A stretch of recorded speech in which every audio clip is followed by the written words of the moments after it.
Jumpa lagi dengan saya, Willy Drums, tetap di The Sinners Channel.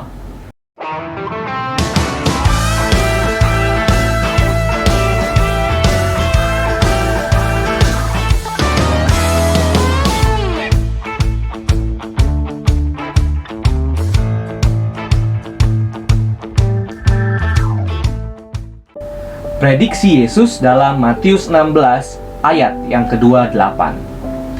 Matius 16 ayat 28 yang merupakan salah satu bagian di dalam perjanjian baru yang sangat sulit ditafsirkan. Berbunyi demikian. Aku berkata kepadamu, sesungguhnya di antara orang yang hadir di sini ada yang tidak akan mati sebelum mereka melihat Anak Manusia datang sebagai Raja dalam kerajaannya.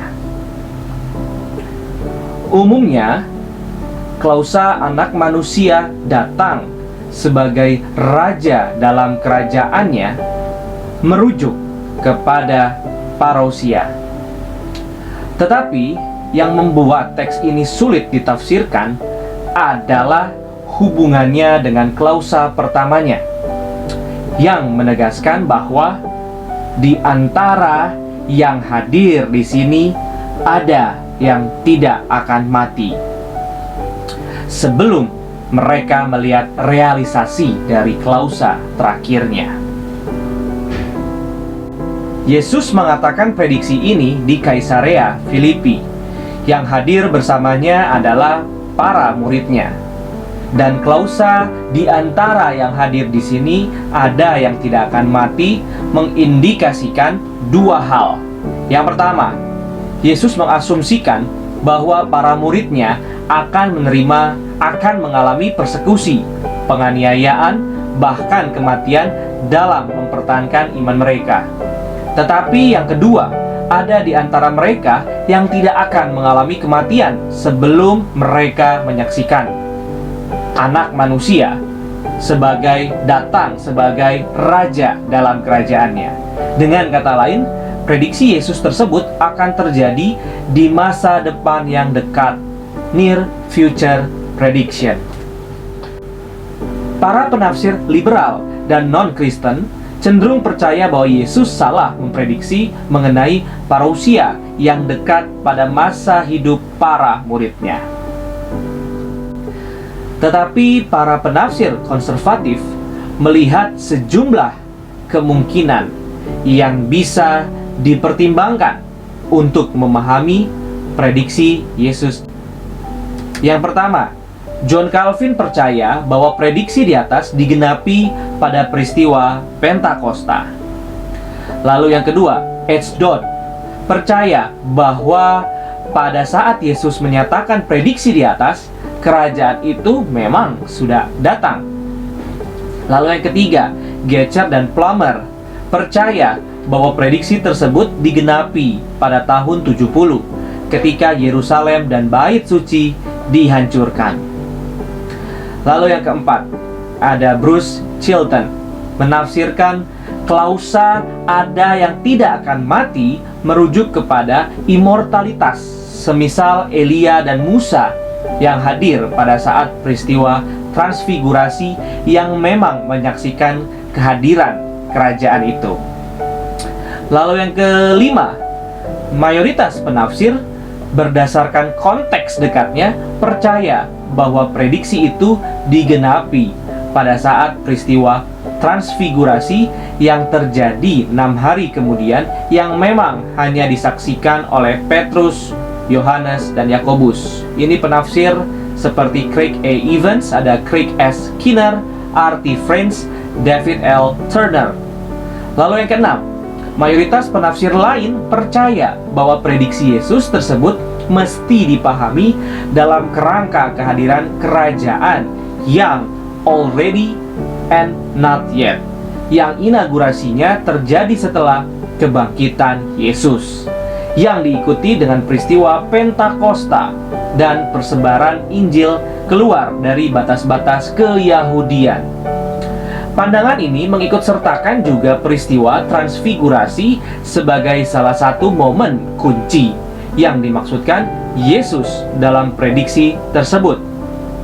Tokoh-tokohnya adalah Michaelis, ada Herman Ridderbos, dan D.A. Carson. Pandangan kelima memiliki sejumlah kekuatan pendukung. Misalnya, ia cocok dengan intonasi klausa di antara yang hadir di sini ada yang tidak akan mati. Implinya, tidak semua murid akan menyaksikan realisasi itu. Dan juga cocok dengan konteksnya, di mana peristiwa transfigurasi persis dikisahkan setelah prediksi itu. Kesulitan paling utamanya adalah peristiwa transfigurasi itu terjadi hanya 6 hari setelah prediksi itu, yang membuat intonasi klausa di antara yang hadir di sini ada yang tidak akan mati menjadi kehilangan kekuatan maknanya. Dalam rentang waktu antara prediksi itu dan peristiwa transfigurasi yang sangat dekat itu, kita tidak memiliki bukti mengenai adanya penganiayaan yang mendatangkan kematian bagi sebagian murid Yesus. Saya lebih mengikuti pandangan yang keenam, yang selain meniadakan kesulitan pada pandangan kelima, pandangan keenam juga cocok dengan konsep kerajaan dalam Injil Sinoptik yang memang already but not yet.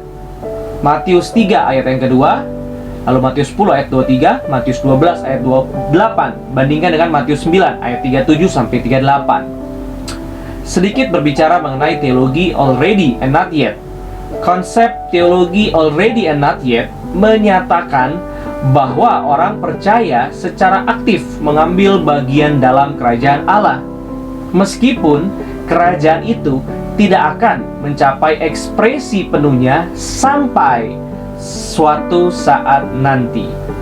Kita sudah berada di dalam kerajaan, tetapi kita belum melihatnya dalam kemuliaannya. Teologi already and not yet terkait dengan teologi kerajaan atau eskatologi yang diresmikan. Kembali ke prediksi Yesus dalam Matius 16 ayat 28, merujuk pada manifestasi pemerintahan Kristus sebagai raja yang inaugurasinya terjadi setelah kebangkitannya, yang diikuti dengan peristiwa Pentakosta dan multiplikasi murid Yesus melalui pemberitaan Injil yang tidak dibatasi oleh tembok-tembok etnis dan geografi. Peristiwa transfigurasi termasuk di dalam rentetan peristiwa-peristiwa yang memanifestasikan kehadiran kerajaan tersebut. Dan ya, ada di antara mereka yang hadir di Kaisarea Filipi saat itu yang menyaksikan manifestasi kerajaan yang penuh kuasa itu. Bandingkan Markus 9 ayat 1. Sebelum mereka mati. Terima kasih. Tuhan Yesus memberkati.